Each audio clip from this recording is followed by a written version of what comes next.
Bien, muy buenas tardes. Gracias por acompañarnos hoy aquí en Vida In. Sobre todo si es tu primera vez con nosotros, probablemente si estuviste al inicio de la reunión te preguntas ¿qué es todo esto de ser rico? Y en un momento más vamos a explicarlo. Es nuestra campaña de generosidad anual que celebramos precisamente en estas fechas cercanas a noviembre, finales de octubre o noviembre. Y honestamente para el equipo de Vida In es este domingo y el próximo probablemente de los domingos preferidos que tenemos en el año. Quizá sumándole a esos domingos el domingo de resurrección. Ese es uno de esos domingos y el próximo increíbles que nos mantiene ansiosos, expectantes, que anticipamos con mucho tiempo, con mucha gente participando, haciendo posible lo que verás en los siguientes fines de semana. Hemos acomodado nuestra agenda de tal manera que utilizaremos ese domingo de hoy, el próximo domingo, para abordar el tema de ser rico y de qué se trata la campaña y por qué lo hacemos y qué es lo que perseguimos. Vamos a responder algunas de esas preguntas hoy.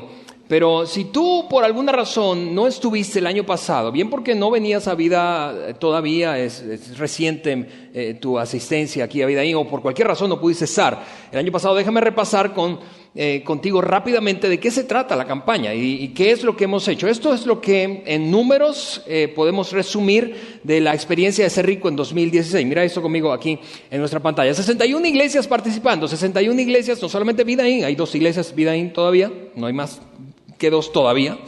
Pero 61 iglesias en 4 países distintos, en Estados Unidos, en México, en Centroamérica, Costa Rica particularmente y en Sudáfrica.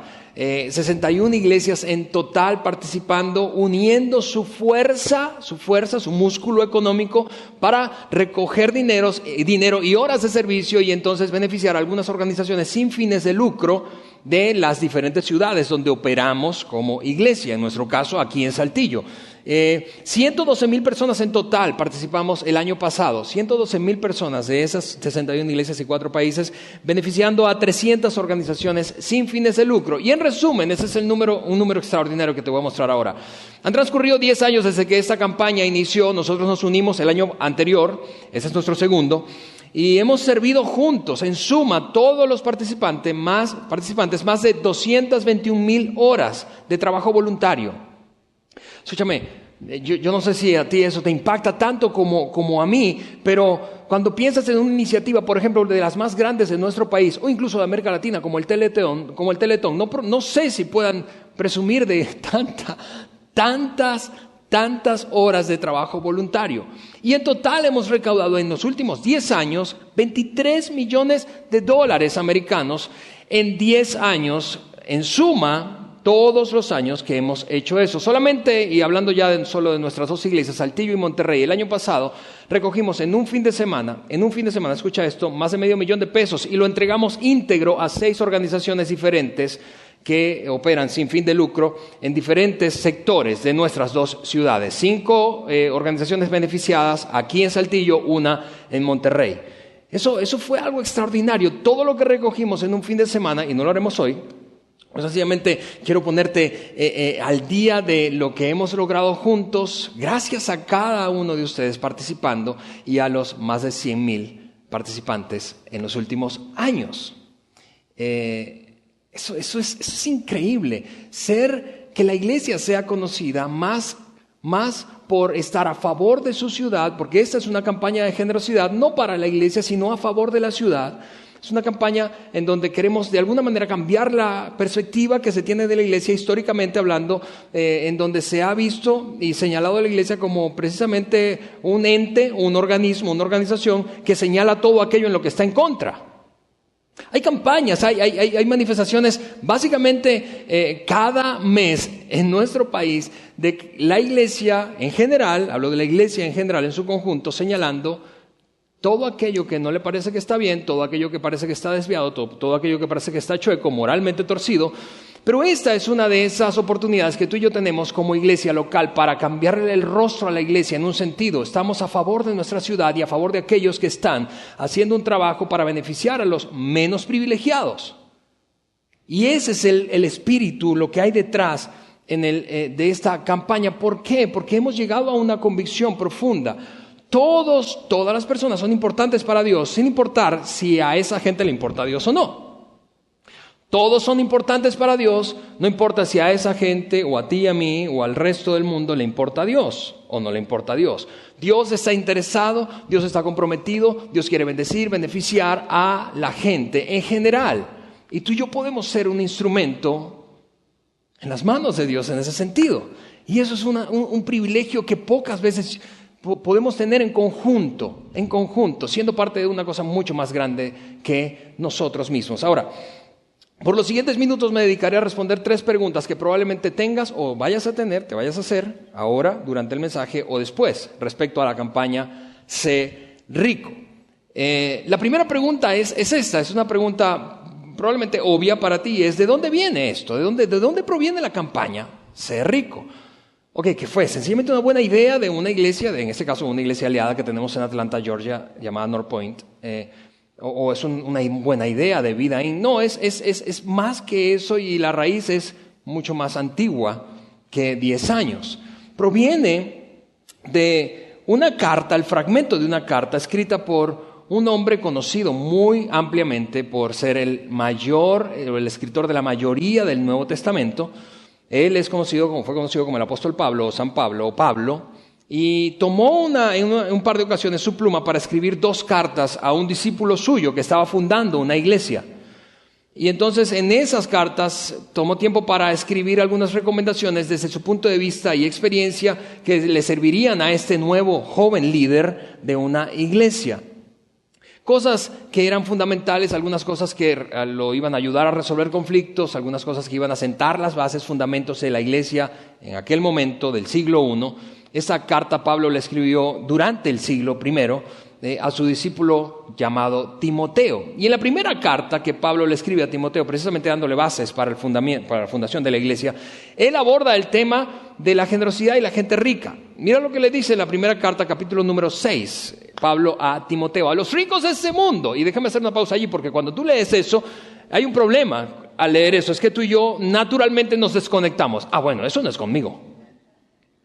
¿Sí o no? Pues a los ricos, sí, ojalá que escuchen los ricos. Ojalá que aquí haya ricos escuchando este mensaje. O yo conozco un rico, se lo voy a dar para que el infeliz escuche ese mensaje. A los ricos de ese mundo, pero no te desconectes tan rápido, a los ricos de ese mundo, mándales a que hagan el bien, que sean ricos, y aquí viene de aquí el nombre de la campaña, Sé Rico, que sean ricos. No somos tan creativos como para inventar un buen nombre. Sean ricos en buenas obras y generosos, dispuestos a compartir lo que tienen. Probablemente, yo no sé si lo ves como yo, pero aparentemente Pablo está notando que el comportamiento de la gente rica, en un minuto más vamos a abordar el tema de si tú y yo somos ricos o no, pero Pablo parece suponer que la gente rica típicamente no se comporta con generosidad. Aparentemente Pablo ha identificado un comportamiento común, típico entre la gente rica, la gente que tiene. Y estamos hablando de dinero, la gente que tiene dinero y posesiones. Pablo está diciendo, mientras más rico parece que son menos dispuestos a dar. Así que Timoteo, en la medida en que estás echando las bases de esa nueva iglesia y tú creciendo como líder en experiencia, enseña a la gente que tiene a que comparta. Porque si se parece a la mayoría, en la medida en que transcurre el tiempo, van a ganar más dinero y acumular más cosas y van a dar menos a otros. Esa es la asunción del apóstol Pablo. Ahora, tú puedes, te repito, pensar desconectándote, yo no soy rico, eso no es conmigo. Pero ¿sabías que de acuerdo a estándares internacionales, tú y yo formamos parte de un grupo elitesco, probablemente, y en suma, en promedio, quienes estamos aquí ahora mismo, o quienes nos ven por internet o nos escuchan a través del podcast, formamos parte del 20% de gente con mayor ingreso del planeta? En otras palabras, si tú hoy, como seguramente tienes desafíos económicos, ¿sí?, le contaras tus problemas económicos o tus atoros económicos a una persona, déjame dar un par de ejemplos, probablemente de Haití, para hablar de nuestro propio continente. Si le contaras a un haitiano o a una familia haitiana de tus problemas, quizás no entenderían cuál es tu bronca. ¿What? ¿Qué? Estás enrollado porque no puedes comprarte la tele nueva. Estás batallando porque no tienes margen para agregar otro pago de meses sin intereses en tu. Estás complicado porque tus hijos no estudian en el colegio. ¿Qué? No lo entenderían. No lo entenderían ni de ti ni de mí. No lo entendería alguien de Haití o alguien de Somalia. En términos de estándares internacionales, tú y yo formamos parte de una élite que está ubicada en el top 20. El año pasado yo me tomé el tiempo durante nuestra reunión de inicio de la campaña Ser Rico para mostrar y hacer un ejercicio en vivo, que no lo voy a hacer esta vez, pero en base a una organización no lucrativa dedicada a identificar precisamente cuál es el nivel de ingreso tuyo respecto al de la mayoría del planeta y mío respecto al de la mayoría del planeta. Y para los más curiosos que quieren saber, a ver, ¿de dónde sacó esa cifra, Alejandro? Yo no soy dentro del top 20. Déjeme mostrarle mi ingreso. Quiero que visites esta página web. Esto es www.globalrichlist.com y allí vas a introducir en un tabulador, ese es el momento que le tomas la foto, ¿verdad? Y vas a introducir en un tabulador que tienen allí en línea tu ingreso anual promedio. Tu ingreso anual promedio. Y te va a decir cuánto ganas tú respecto al estándar internacional. Y vas a sorprenderte, porque algunos de los que están aquí no forman parte del top 20, forman parte del top 10, algunos del top 5, algunos del top 3. Pero, te repito, la respuesta primera que tenemos es, eso no es conmigo, yo no soy rico, y si soy rico, no me siento como rico. ¿Sí o no? Si alguien te dice, tú eres rico y te lo comprueba, hablando de estándares internacionales, entonces la cosa ya no es que no eres rico en términos reales de ingreso, de nivel de ingreso mensual o anual, sino que no te sientes como rico. ¿Por qué? Porque de nuevo Pablo, la suposición de Pablo parece ser cierta. Mientras más ricos somos, menos generosos nos volvemos. Salud. Mientras más ricos somos, menos generosos nos volvemos. Lo hemos dicho en otras ocasiones aquí, Juan y yo, que si te preguntáramos a ti, si tú me preguntaras a mí, ¿cuánto más sería suficiente para ti para que te sintieras bien? Tú sabes, ahora sí.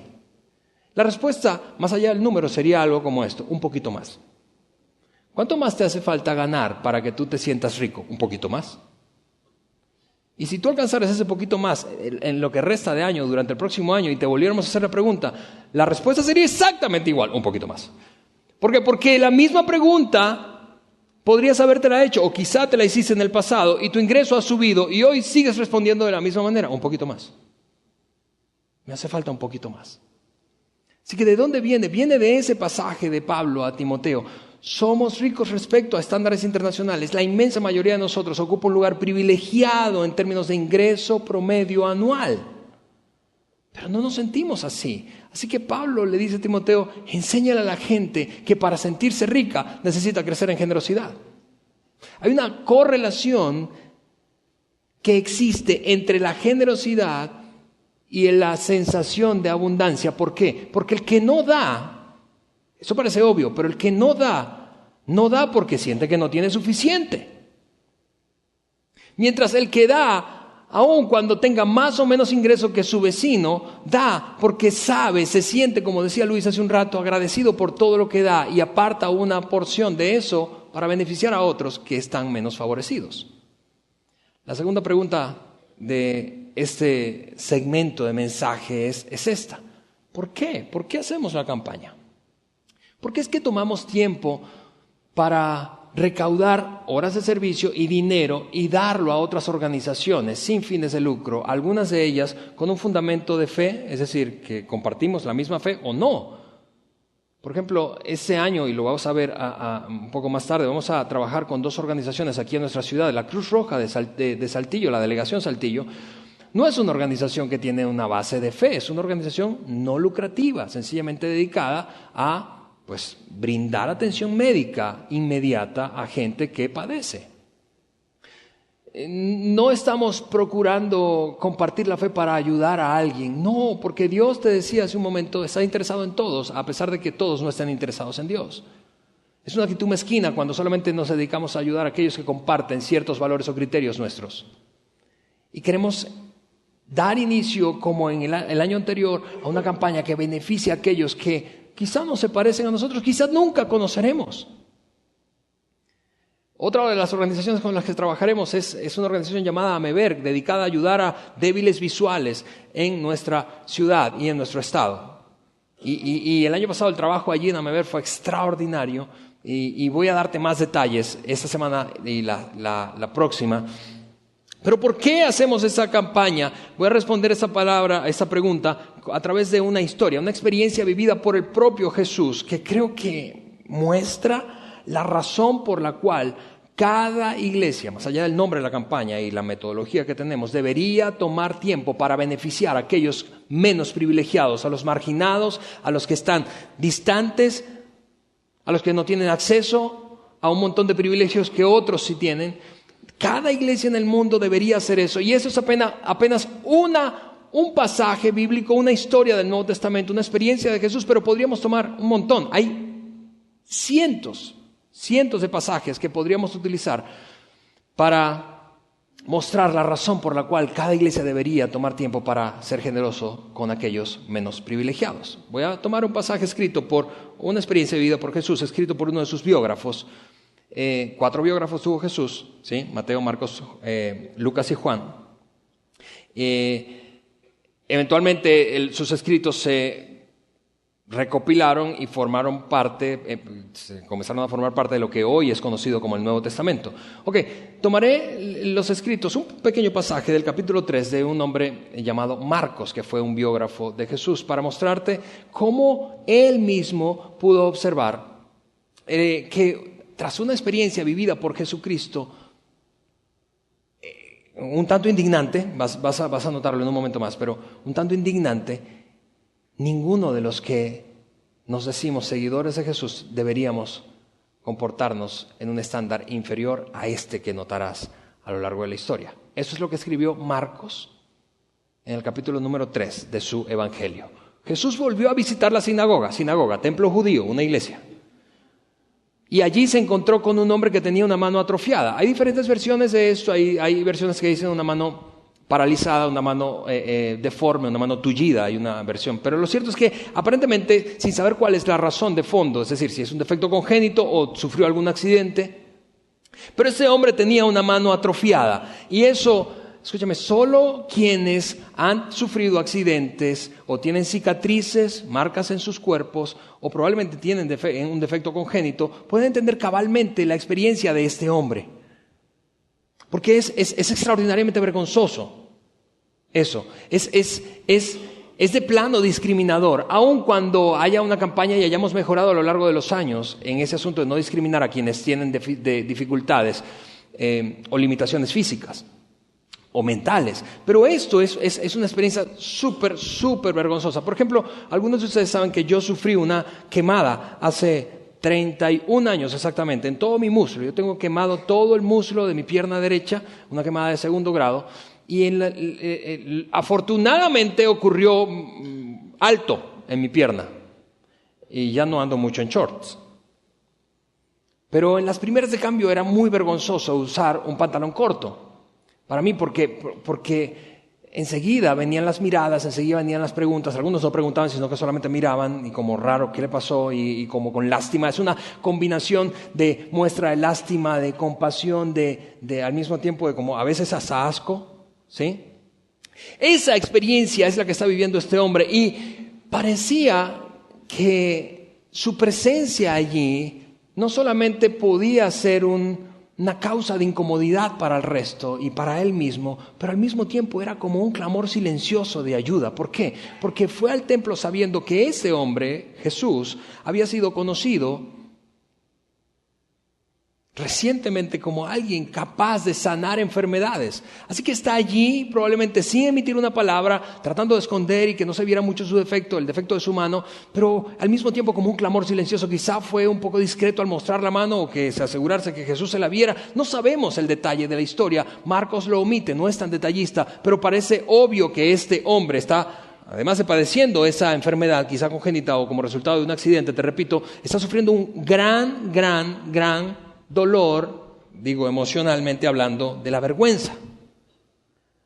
Y luego Marcos describe otros protagonistas, no solo este hombre Jesús y este hombre de la mano atrofiada, sino otro grupo de personas que estaba allí. Dice, algunos de los que estaban allí buscaban un motivo para acusar a Jesús.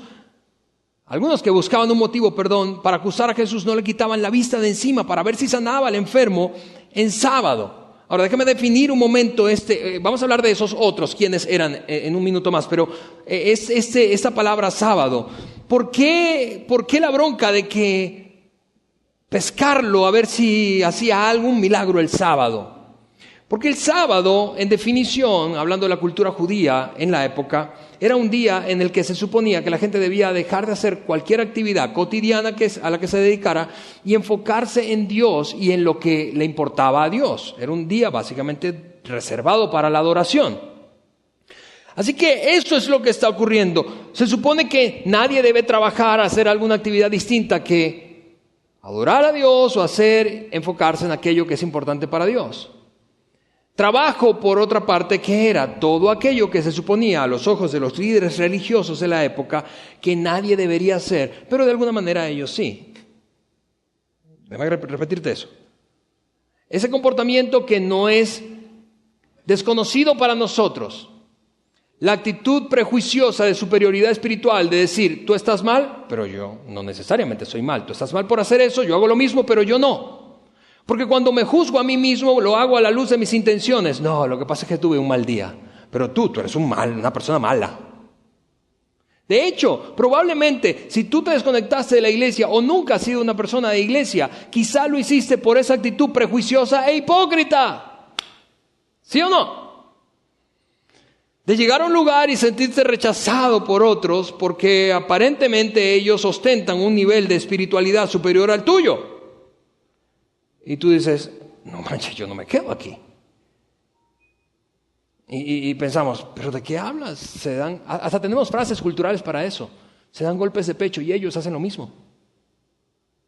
Todos en algún sentido detestamos esta actitud de criticar al otro por mis aires de superioridad o por los aires de superioridad que existe típicamente y honestamente para nuestra vergüenza en las iglesias, probablemente como en pocos lugares.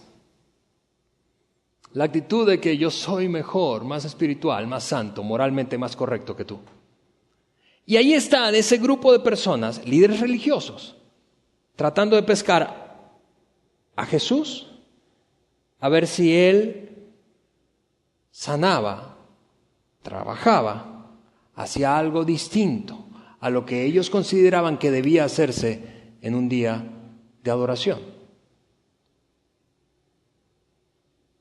Y si lo piensas bien, es una forma de religión esa, la de señalar a otros y tener como una vara para medir la espiritualidad o la moralidad de otro, escondiéndome detrás de las reglas, en este caso bíblicas, para decir tú estás mal, tú estás mal, tú estás mal, tú estás mal, tú estás mal, pero yo no. Es histórico eso, es desde el inicio de la iglesia. Ese ha sido un comportamiento recurrente, tristemente, de gente de iglesia.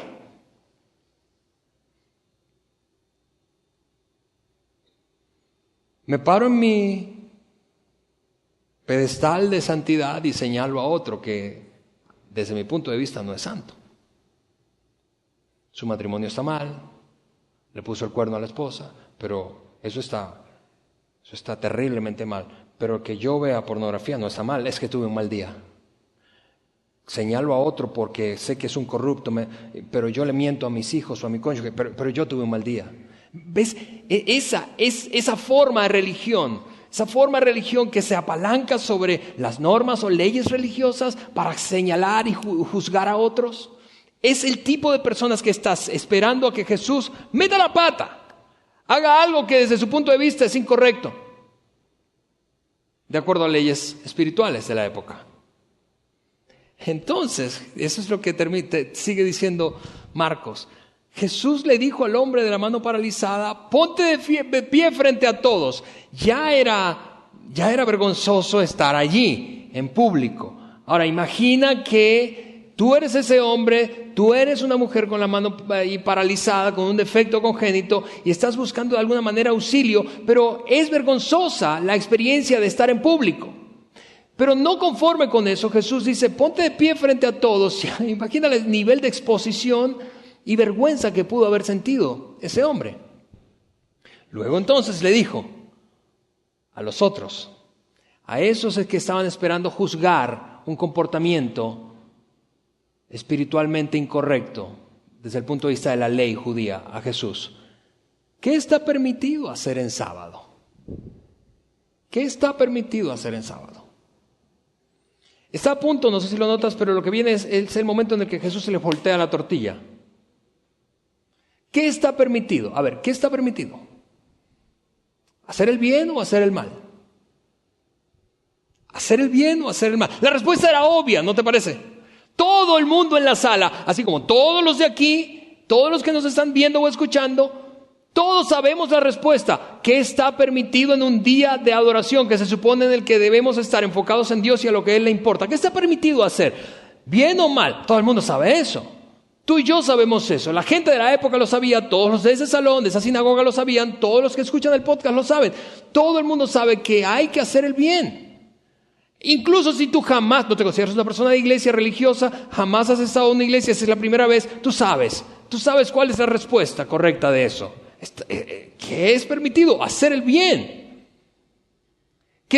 Mira, y aquí hay, además de esta pregunta, la amplió para dar un poquito más de contexto cultural a los que estaban allí escuchando. ¿Qué está permitido hacer? ¿El bien o el mal? ¿Salvar una vida o matar? Porque todos los que estaban allí se dedicaban básicamente a unas cuantas actividades. Una de ellas súper común era la ganadería. Tenían ovejos o tenían ganado vacuno, tenían puercos, se dedicaban a la ganadería. Y típicamente eso es lo que ocurría. Un ovejo o un carnero o un becerro se caía en una trinchera, en un hoyo, en día de reposo. Así que, ¿qué hacía el dueño? Decía, no, hoy es día de reposo, qué pena, no te salvo. ¡Claro que no! Eso representaba dinero, inversión económica, eso representaba producción para su familia, sustento. Así que se echaba ahí un clavado en el pozo, sacaba el animal y seguía como si nada, esperando que ninguno de los líderes religiosos de la época lo hubiese visto, ningún colega suyo. Todos sabían eso, todos sabían que habían salvado a algún animal, incluso algunos habían salvado a sus propios hijos de peligros, de fieras o de peligros en el bosque. Todos sabían eso y Jesús está a punto de demostrarnos un principio poderosísimo que hace que Jesús se enoje. Y ese es de hecho, el título del mensaje de hoy, Jesús enojado. Es quizá, vuelvo a decirte, es quizá esa actitud de los líderes religiosos de la época, la misma que tú y yo hemos experimentado o tú has experimentado en alguna mala experiencia que has vivido en una iglesia. La actitud prejuiciosa, la actitud hipócrita, la actitud de señalar a otros sin darse la oportunidad de comprenderles, de entender su situación, su realidad y plantarse en una postura de superioridad moral o espiritual. Es eso probablemente lo que caracterizó tu mala experiencia, si es que has tenido alguna mala experiencia en iglesias en el pasado, o lo que te ha hecho incluso mantenerte al margen de las iglesias.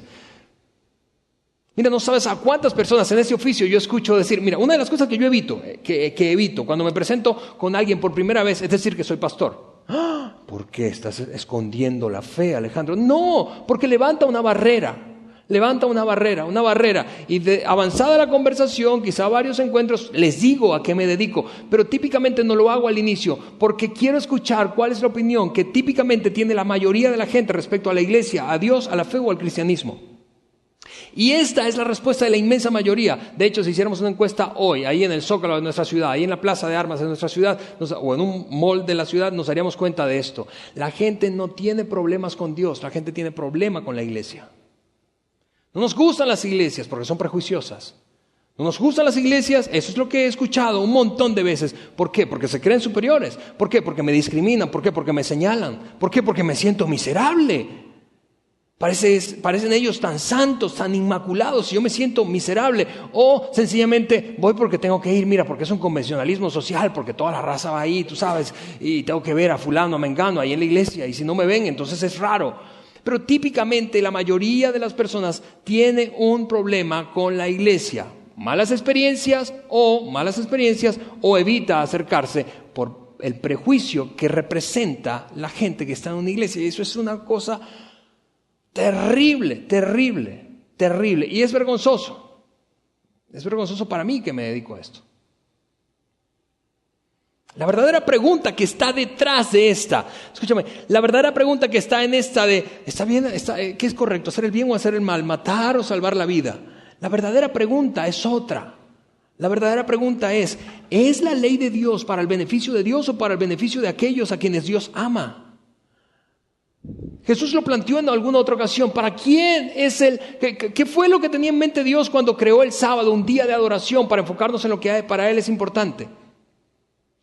No creó Dios el sábado para que sencillamente se satisfaciera como su apetito insaciable. No, escúchame, el sábado está creado para la gente, es lo que intentaba decir Jesús, no la gente para el sábado. Déjame ilustrarlo de otra forma. Imagina que tú no tienes hijos, yo no tengo hijos. Y de repente empiezo a comprar juguetes. Y entonces le digo un día a mi esposa, nunca hemos querido tener hijos, pero ahora deberíamos tenerlos. ¿Para qué? ¿Para qué? Para que recojan esos juguetes. No tenemos hijos para recoger juguetes. Tenemos juguetes para entretener a nuestros hijos. No tenemos leyes, escúchame. No tenemos leyes sencillamente, o más bien la gente no existe para cumplir leyes. Las leyes existen para ayudar a la gente. En este caso, las leyes espirituales, Jesús está tratando de decir, amigos, el sábado es para la gente, no la gente para el sábado. Es mucho más importante la gente que todo el conjunto de normas que tú y yo tenemos, moral o espiritualmente hablando. Déjame repetir eso. Es mucho más importante, muchísimo más importante. Y eso es especialmente importante escucharlo para quienes hemos crecido en contextos de iglesia. Cristianos, escúchame. Nuestras normas, las bíblicas, no son más importantes que la gente. Déjame decirlo de otra manera. La Biblia no es más importante que la gente. La Biblia fue escrita para la gente.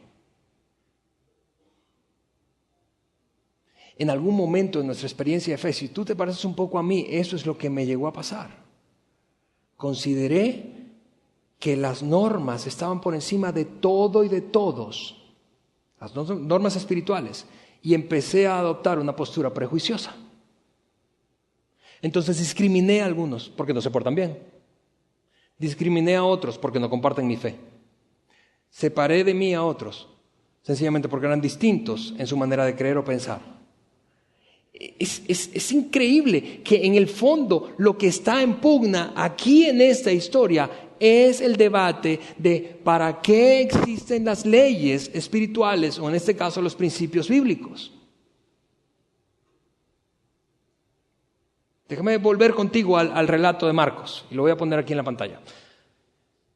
Pero ellos ante esa pregunta, está bien, es correcto hacer el bien o el mal, matar o salvar la vida, pero ellos permanecieron callados, sabiendo la respuesta. Ya dijimos eso y está claro, sabían la respuesta, era obvia la respuesta, pero permanecieron callados. Y eso, escúchame, eso es algo que hace enojar a Jesús. En un momento más lo verás. Porque cuando tu forma y mi forma de interpretar o aplicar la escritura bíblica, cualquiera, se contrapone o entra en conflicto con la intención del autor al escribirla, nuestra interpretación o nuestra aplicación están mal. Cuando la forma de interpretar o aplicar un principio bíblico es contraria a la intención del autor, yo estoy mal, mi interpretación está mal, mi aplicación está mal. No la norma, no la gente, mi interpretación está mal. Te voy a dar ejemplos de cómo típicamente nos damos cuenta de esto a lo largo de la historia y experiencia de iglesia. Cuando yo iba a las iglesias, hace 23 años estoy asistiendo a iglesias protestantes regularmente, cristianas, en diferentes denominaciones. Al principio, yo recuerdo haber ido en alguna ocasión con un amigo y él pisaba por primera vez una iglesia, mi iglesia. Cuando llegamos, él traía una gorra y estaba masticando chicle. En la entrada había una persona sirviendo como anfitriona, como diácono en ese entonces, era el nombre que usamos, diácono, ujier, dando bienvenida, entregando típicamente un boletín, así como aquí, como tú ves a la gente de atención al invitado, como nosotros anfitriones. Una mujer está allí y lo ve y le dice, quítese la gorra, deme el chicle. Mi amigo, es primera vez que pisa una iglesia. Y para algunos que están aquí eso puede parecer lógico, obvio. Está bien, y yo no quiero entrar en ese debate. Estoy solamente mostrándote cómo ha cambiado y nos damos cuenta de que algunas de nuestras normas las ponemos por encima de la gente. Y nos damos cuenta muy tarde. Y él dice, no, así como un poco apenado, pero entre la pena y el conflicto interno, no. Bota el chicle que va a entrar en la casa del Señor. Quítese esa gorra. Mi amigo ya está un poco nervioso. No, y da un paso atrás. Y ella le avienta un manotazo para quitarle la gorra. La gorra se cae al suelo junto con una cajetilla de cigarrillos que él estaba escondiendo por vergüenza, siendo la primera vez que iba a una iglesia. ¡Invitado por mí! ¿Cuántas veces crees que ese hombre volvió a la iglesia? 0, ninguna vez más. Esa mujer estaba equivocada. Ese no es el punto que quiero mostrarte. Lo que quiero mostrarte es que típicamente nos damos cuenta tarde de algunas cosas que hoy nos parecen hasta ridículas. Vamos, el que no entró con un chicle hoy ahí, probablemente alguien se le ofreció, por si acaso no vayas a tener mal aliento. Hoy no vemos eso mal. No lo vemos, la mayoría. Ha cambiado nuestra perspectiva e interpretación. ¿Por qué? Porque cuando ocurre este conflicto de que mi interpretación es contraria al espíritu del autor, entonces yo estoy mal, pero no me doy cuenta sino hasta tarde probablemente.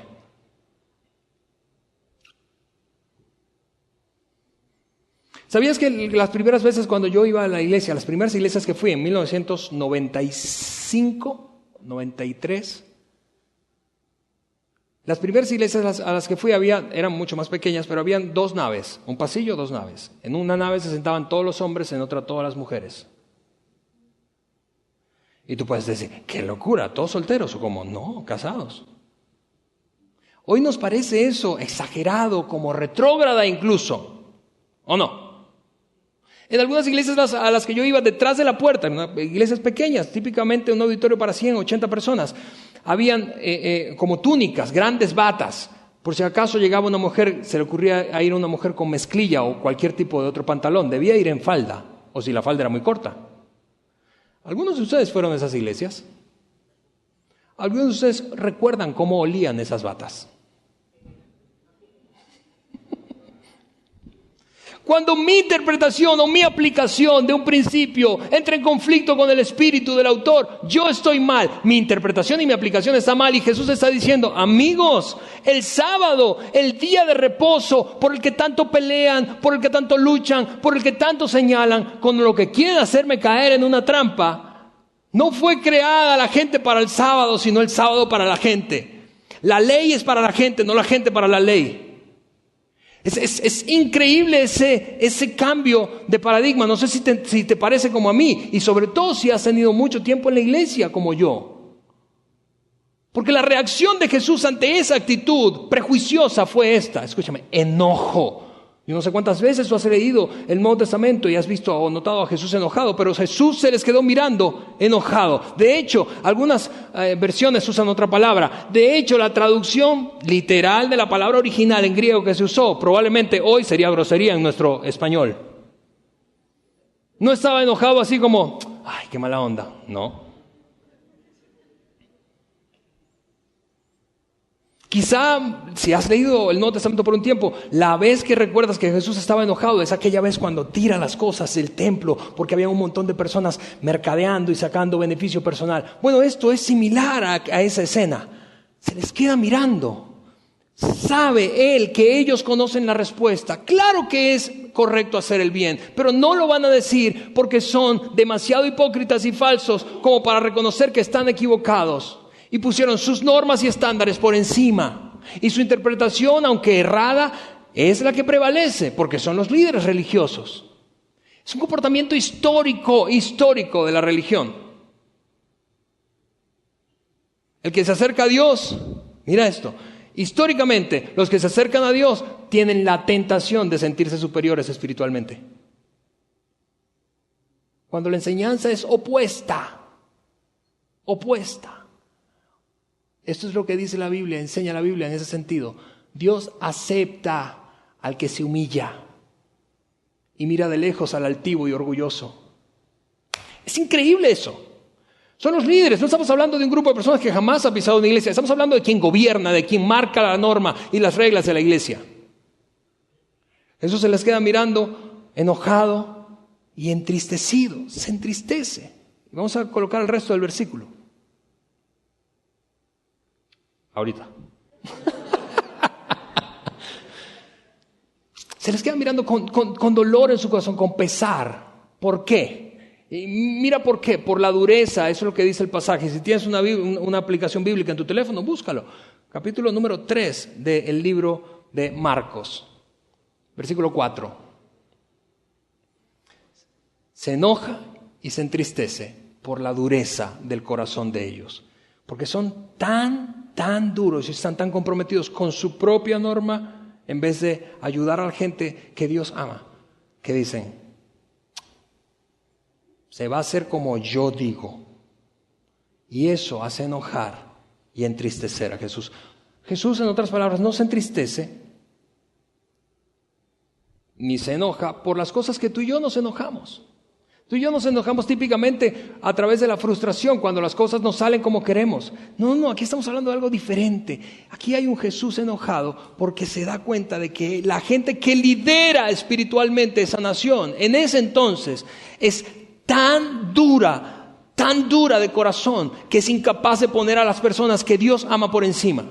¿Cuál es la religión que enoja a Dios o a Jesús? Esa. La que pone las normas por encima de la gente.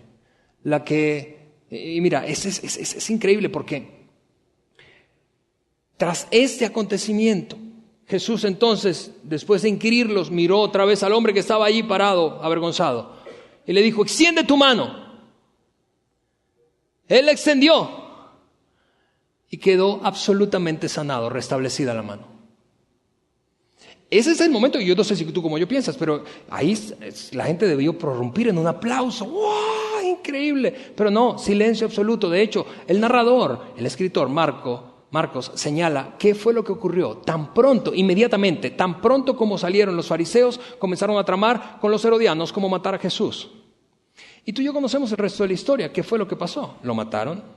¿Por qué? Porque Jesús continuó con un hábito que era demasiado irritante para ellos. Dar su vida por otros, dar su vida en beneficio de otros, dar su vida por encima de cualquier otra cosa, dar de su vida. Y es el tipo de religión, mira, que plantea Jesús respecto a ti y a mí, históricamente, respecto a cada persona de la humanidad. Es que es incómodo porque perdemos el control. No es cierto que a mí nos gusta tener el control. Bueno, yo estoy bien con Dios. Bueno, yo sé cómo funciona esto. Para estar bien con Dios yo tengo que ir para la iglesia. Para estar bien con Dios yo tengo que dar. Para estar bien con Dios yo tengo que portarme bien. Y si me porto mal, me voy y le pido perdón y entonces retomo el control. Y tengo el sistema controlado. Pero el planteamiento de Jesús es diferente. Pierde el control, pierde el control. Y eso es muy incómodo. Muy incómodo. Amar a la gente incondicionalmente es incómodo. Es sumamente incómodo. Queremos tú y yo una fe que nos haga responsables por la forma en la que tratamos a Dios, pero no como tratamos a las demás personas. Pero eso no es cristianismo, amigos. Eso es paganismo. ¿Sí? Religiones paganas ofrecían grandes sacrificios a sus dioses, en plural. ¿Qué importa a la gente? Yo tengo que estar bien con el de arriba porque el de arriba y yo el de arriba, y si no estoy bien me va a ir mal. Y no me importa el resto y cómo los trato. El cristianismo es otra cosa. Lo que enoja a Jesús es esto. Gente que usa la ley de Dios para menospreciar a otras personas hechas a la imagen de Dios.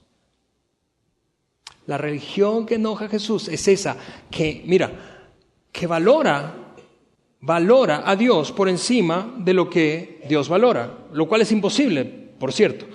Valora a Dios, pero ignora lo que Dios valora. Dios valora a la gente. Jesús vino para morir por la gente. La religión que honra a Dios, pero que deshonra a los que Dios honra. Eso es como, y tiene todo el sentido del mundo si lo piensas bien, porque es como si yo maltratara a uno de tus hijos y luego quisiera ser tu amigo.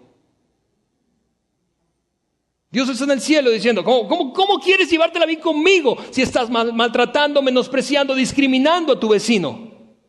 Sencillamente porque no se porta como tú quieres que se porte. Es imposible eso. Esa religión enoja, hace enfadar a Dios, como lo acabamos de ver en ese relato. Y como Jesús, a lo largo de su experiencia de vida, nos planteó el desafío de convertirnos en sus seguidores. De hecho, fue la palabra que usó constantemente: síganme, síganme, síganme, síganme. Nosotros hacemos, y ese es el gran porqué de nuestra campaña, hacemos Ser Rico, porque esta es nuestra manera de seguir a Jesús, amigos. Mostrar bondad y generosidad a aquellos más marginados y menos privilegiados. Expresamos nuestro amor cuando cuidamos de esas personas, cuando cuidamos de las personas que Dios ama. Termino con esta pregunta. La tercera, ¿cómo vamos a hacer eso? Ya hablando en la práctica. El próximo domingo vas a escuchar a Juan hablar de una de las dos llamados a la acción que vamos a pedirte que des y que te involucres. Te vamos a pedir que des dinero. No para nosotros, no para la iglesia. El dinero que recojamos el próximo domingo no es para la iglesia. Lo vamos a dar 100%. ¿A quiénes?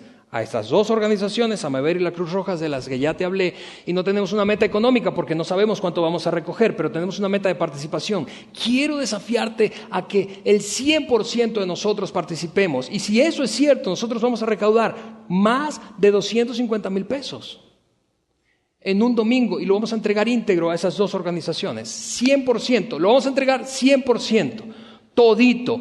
¿Y cuánto vamos a pedir? Porque yo no quiero pedírtelo hoy porque no te viniste preparado y yo sé que probablemente ese va a ser un argumento, así que te voy a dar chance para que te prepares para el próximo domingo. Vamos a pedir 274 pesos mexicanos por cabeza.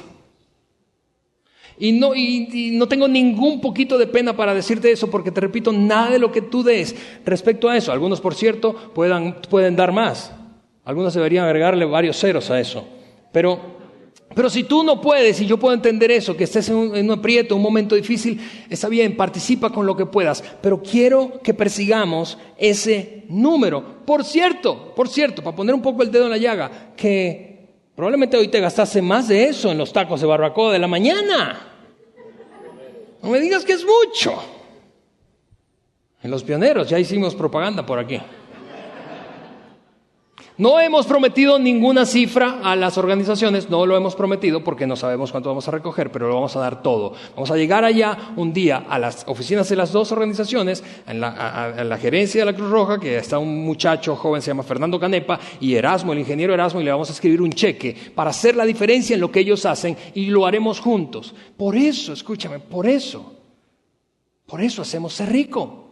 Por eso lo hacemos, porque Dios nos demanda favorecer a los menos favorecidos y tratar bien a los que no están siendo bien tratados. ¿De dónde proviene? Ya lo viste. ¿Por qué lo hacemos?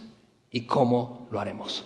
Así que nos vemos el próximo domingo en la segunda parte de esta campaña. Vente con los 274. Que tengan un feliz domingo. Bye.